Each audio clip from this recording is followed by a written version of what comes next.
స్థానికత ఆధారంగా 317 జీవో బాధితుల లిస్ట్ ఇవ్వాలని అధికారులను కేబినెట్ సబ్ కమిటీ ఆదేశించింది. నిజమైన అర్హుల వివరాలను అందజేయాలని, దాంతో అన్యాయం జరిగిన వారికి న్యాయం చేస్తామని కమిటీ వెల్లడించింది.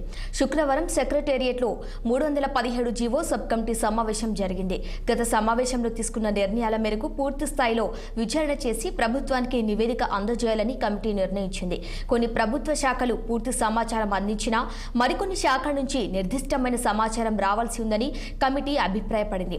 ఈ జీవో కింద వివిధ ప్రభుత్వ శాఖల ఉన్నతాధికారులకు వచ్చిన దరఖాస్తులను పరిశీలించిన తర్వాత 30 నుంచి 40% మంది ఉద్యోగుల దరఖాస్తులు రిపీట్ అయినట్టు సబ్ కమిటీ గుర్తించింది.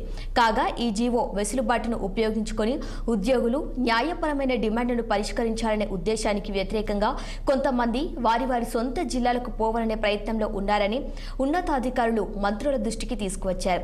దీంతో నిజమైన అర్హుల వివరాలు అందజేయాలని కమిటీ సభ్యులు అధికారులను ఆదేశించారు.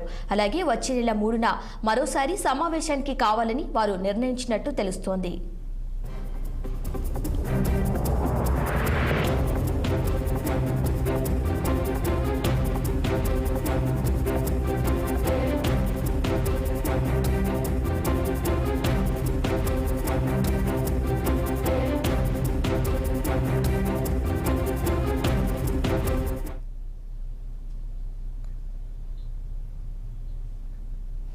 ఏపీ పీసీసీ అధ్యక్షుడు